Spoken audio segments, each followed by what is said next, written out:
Hello Internet, my name is the Golden Stalfos, and today we're going to talk about the Wind Waker remake. Yay! For anyone who hasn't seen my series where I talk about and review every single Zelda game that's ever been made, because I've beaten all of them, except the CDI games. No one really counts those anyway. I think Wind Waker sucks. It's a bad game, because it's an unfinished game. Could it have been a good game if they fucking finished it? Maybe, but they never did.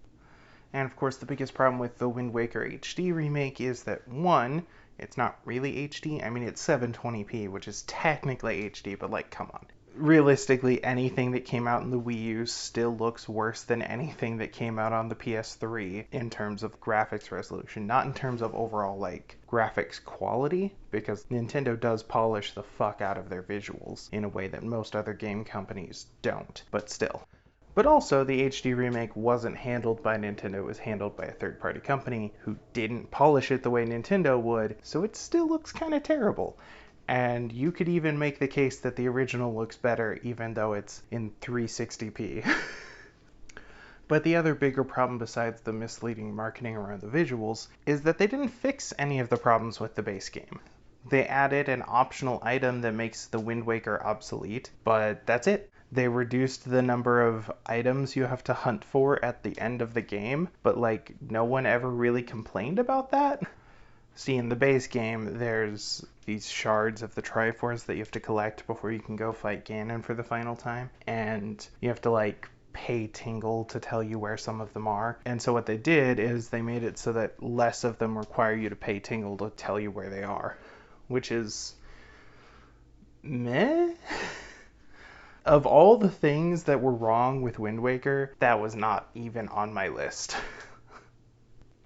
For anyone who doesn't know, Wind Waker was originally supposed to have 2 more dungeons than it actually ended up with, and of course along with that 2 more bosses and, 2 more big meaty islands to explore, etc. And this has never been publicly confirmed, but I very strongly suspect that when they realized they weren't going to finish the game in time and had to cut out dungeons, they also expanded the amount of ocean that was in the game to artificially lengthen it without actually adding content. Now, as I said, this is only a guess, but I can tell you as someone who builds and playtests their own stuff, no one would be willing to sit through that amount of sailing in playtesting all the time.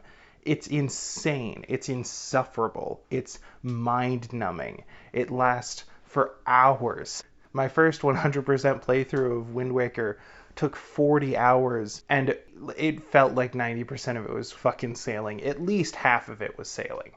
It's insane how much time you spend just going from A to B without being able to do anything along the way. It's horribly boring. And I suspect that the people who playtested the game did not have to sit through that level of boring, and that level of boring was added after they realized how short their game was. Now, defenders of Wind Waker will rush to the comments and say, no, there's tons of stuff to do in the ocean. There's like these towers that always have bokoblins, so you can fight bokoblins. Because that's interesting gameplay that you can't get in other parts of the game. You don't even get a good reward for fighting bokoblins. You just get the shit they normally drop, but this time it's in a treasure chest. Like, fucking great, I guess.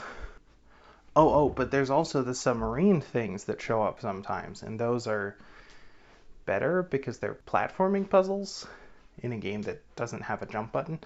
Except they're not all platforming puzzles. Some of them are also fighting bokoblins. And they also typically don't have good rewards at the end because there's only so many good rewards that you can have in a Zelda game, and this game doesn't even have a collectible akin to the Golden Skulltulas or the Poe Souls or the Golden Bugs. And so you just get to the end of this little gauntlet, open it up, and oh look, another shitty butterfly charm that I don't need and will never use. Or oh look, another fucking red rupee. Actually, usually it's a purple rupee. Those fucking 20 value rupees are fucking everywhere. It's insane. Some people might point out that, hey, every tile has a fish you can talk to if you buy bait. and you can only hold a limited amount of bait, and the amount of bait you can hold is not equal to the amount of fish that are on the map, so you'll have to sail back to Beetle to buy more bait several times throughout the game.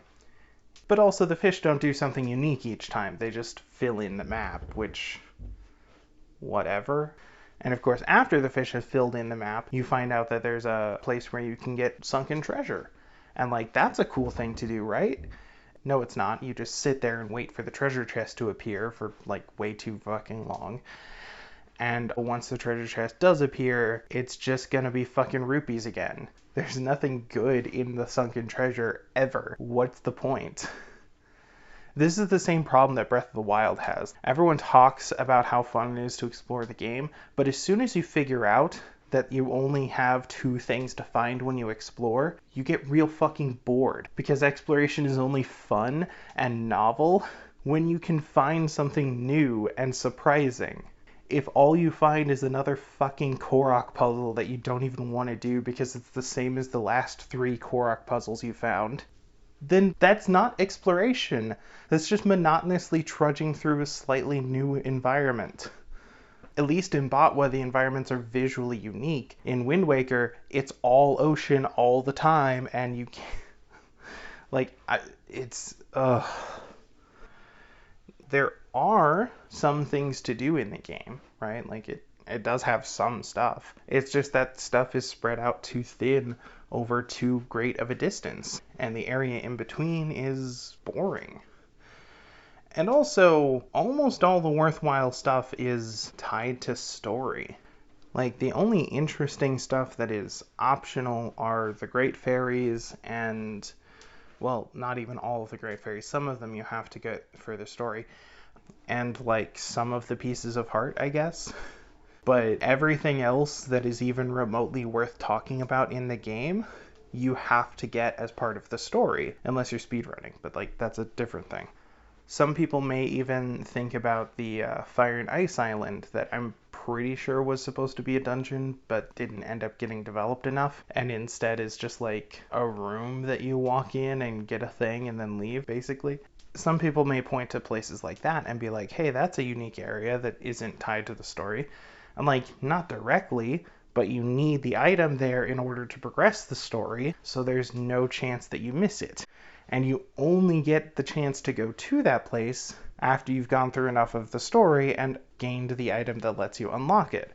So, like, it might as well just be a pit stop on the story progression, because it's effectively what it is. And with that, the dungeons here are more linear and monotonous than ever before. If you don't believe me, you can watch the Boss Keys episode that Game Maker's Toolkit did about this years ago. That series was basically him going through each dungeon in every Zelda game and examining the branching paths and options that are available to you in those games. And surprise, surprise, Wind Waker is one of the games that has the fewest branching paths and least number of options available to the player at any given time, because it's super linear. Now, don't get me wrong, I love linear games. Twilight Princess is my favorite Zelda game, and probably in my top 10 games of all time. But the reason it becomes a problem in things like dungeons is because it removes player agency. You don't really have a choice of which area of the dungeon you go to or which thing you do. You just have to do this thing next, because this is the only thing left to do next. And unless you're glitching, there's only one correct way to complete this puzzle, because it's Wind Waker. There's no, like, fun, engaging nuance available. It's Wind Waker. That's not to say Wind Waker has no good ideas. This is the first game that introduced the pit of trials, basically, where you just go through this seemingly endless gauntlet of battles. Unfortunately, I don't think the rewards for it are really that great, but what could they give you? It's fine, whatever. There's also an attempt to improve combat by adding reaction commands. The problem with reaction commands, though, is that it takes the flow of combat out of your hands and puts it into the hands of the game. And so you always feel like you can't do anything until the game lets you, which isn't a fun feeling, but eh. that it did at least lay the groundwork for how Twilight Princess handles the improvements to combat, which is perfect. My only criticism is there aren't more unique moves, but what can you do? It of course has some decent mini games, just like every Zelda game. I think it's a little lacking in terms of mini games compared to a lot of other Zelda titles. It certainly has less than Twilight Princess or Majora's Mask, but it's fine. There's a decent amount of mini games. It also introduces some kind of cool side gimmick type things, slowly unlocking your map by completing mini objectives is kind of a cool idea for a Zelda game. That got recycled for Botwa. Kind of. Or like having an auction house where you can spend your way too many rupees on some thing that you normally can't buy but might want, That's kind of cool. I think the way Twilight Princess handled your excessive amount of rupees by like giving you rupee sinks makes a little bit more sense, because you can't always have meaningful things to buy in the auction, Usually it's just like, oh, here's a potion or whatever, and like, fuck it, who cares? Or they could have tied buying things in the auction to trading quests, like this person on this island that is nowhere near the auction really wants this item, and you have to go to the auction and buy it for them, and like, things like that. I didn't notice anything like that in Wind Waker. If it's there and I missed it, I'm sorry, but like that would be a cool idea that I don't think they explored. But here's the rub. Here's the main crux of the video. What would we do if we had the responsibility of remaking Wind Waker today? Right, what would we do differently than what they did? The biggest, most important thing I would do is finish the dungeons. Wind Waker technically has 49 places to go to, except like 12 of those are Great Fairies, 3 of those are the islands where you drop the orb and leave, and a bunch of others are just walk up, open a door, grab a treasure chest, never come back kind of deals. But at least 2 of the islands you end up going to were supposed to be dungeons, and I think turning them into dungeons would make the game feel much bigger and better. The second thing I would do is probably revamp the inventory system. There's really no reason for bait to be limited like it is, except to force you to go back to the store over and over again. And I think adding collectibles that actually like have a purpose to being collected would be really good. Wind Waker is a really big game in terms of the map size, and it has a lot of treasure chests that are currently just rupees or just the things that normally drop from monsters when they die. And I think turning a bunch of those into collectibles would make the game much more fun. It would give you a purpose to explore. If every time you fed bait to a fish and that told you where a treasure chest was, and then you dug up that treasure chest, it had something useful in it, the game would feel a lot more rewarding, as opposed to going through all that rigmarole just to get another fucking blue rupee, or purple rupee, or whatever, The next thing I would try to do is make it so that every island has at least one unique puzzle thing on it. As I mentioned before, there are currently a lot of islands that effectively amount to walk up, interact with one thing, leave, never look back. If instead all of these areas had some sort of hidden entrance to a sub-area with a puzzle, then that would make them all a lot more substantial and memorable. I think the shrines for Breath of the Wild would be a great model for this, because they use kind of that same concept where we can just go in and do something small, then leave. And it doesn't have to be like a big dungeon, but sometimes it can be a little bit more intricate and involved and have a lot of stuff going on. Now, of course, the shrines in that game are designed around the different emergent systems, right? Like some of them deal with elements, and some of them deal with physics, and some of them deal with your rune powers and things like that. None of which is really present in Wind Waker. However, Wind Waker does have some physics stuff going on with wind movement, and it does have torches, and it does have switches, and it does have enemies. And so there's a lot you can do with the existing mechanics here and the traditional Zelda formula to make some really compelling little challenge areas that don't overstay their welcome, but add to the content of the game in a meaningful way. And maybe they can be guarding one of the collectibles. So not only do you get a fun little challenge, but you also get a reward that feels meaningful. Also, if there was time left in the day, I'd like to redesign the dungeons so that they're a little bit more involved and have more player choice in them. As it is, the dungeons aren't completely terrible. They're at least thematic and make good use of the dungeon items and have interesting-ish boss fights that also make good use of the dungeon items and are thematic. But on the other hand, they're very short and linear, and I would really like playing through them a lot more if they had more going on. So, yeah. The last thing I'd really want to do, and this would actually probably cause a lot of problems that need to be fixed in testing, I would like to shrink the amount of ocean that is in the game and bring all of the other areas much closer together. If you know anything about how hard it is to program video games, then you know that that would be a monstrous amount of work to accomplish a fairly small change in player experience, but I feel like it would be worth it.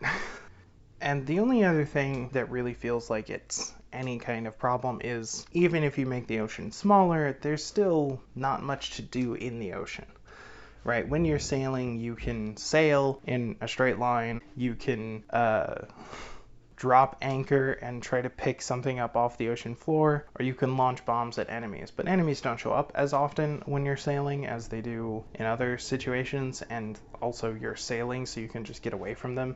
So I think having some more interactive things to do while sailing would be good, but I'm not really sure how to fix that problem because, it's a boat. Like, that's what boats do. Your hands are tied. Like, maybe you could have other NPCs on, like, little rafts or boats of their own that you can interact with throughout the world. Maybe you can add some sort of function to the King of Red Lions that would make the game more interactive. Maybe he has, like a speed boost mode that you can activate for a short time or something like that. I don't know. I don't know. Boats aren't that interesting. It's better than trains, but it's still just not a very dynamic way to get around. And so when you spend most of your time getting around that way, it feels like there's not a whole lot to do. I might actually make it so that the King of Red Lions can auto-navigate, right? Like if you know the location you're going to on the map, and you can just say, hey bro, go forward, and then put the controller down. Because then at least you can step away and grab a snack or something as opposed to having to hold forward the whole time. That's not really an improvement though. Being able to not play the game isn't an improvement, but it might be preferable for some people, I don't know. So yeah, those are the biggest problems with Wind Waker and how I would fix them. And I guess that's all there is to the video. Thank you all for watching. I'll see you in the next live. Laters. Hey, thanks for watching that video. Be sure to like, comment, subscribe, ring the bell, all that stupid YouTube crap. Also, you can find me on Twitch at the Golden Stalfos, obviously. On Wednesdays, me and my girlfriend stream playthroughs of games she's never played before, and that's a lot of fun. And on other days, I will sometimes randomly do a challenge run or something if I'm feeling like it. You can also follow me on Facebook and Twitter to make extra sure you get video notifications. And I have a Patreon if and only if you have money to burn. But to be fair, if you have money to burn, you should also consider some charities. There are always a few linked in my description, just in case. Oh, and be sure to leave positive comments down below for my girlfriend who volunteered to edit my videos for free because she's awesome. And yeah, thanks for watching.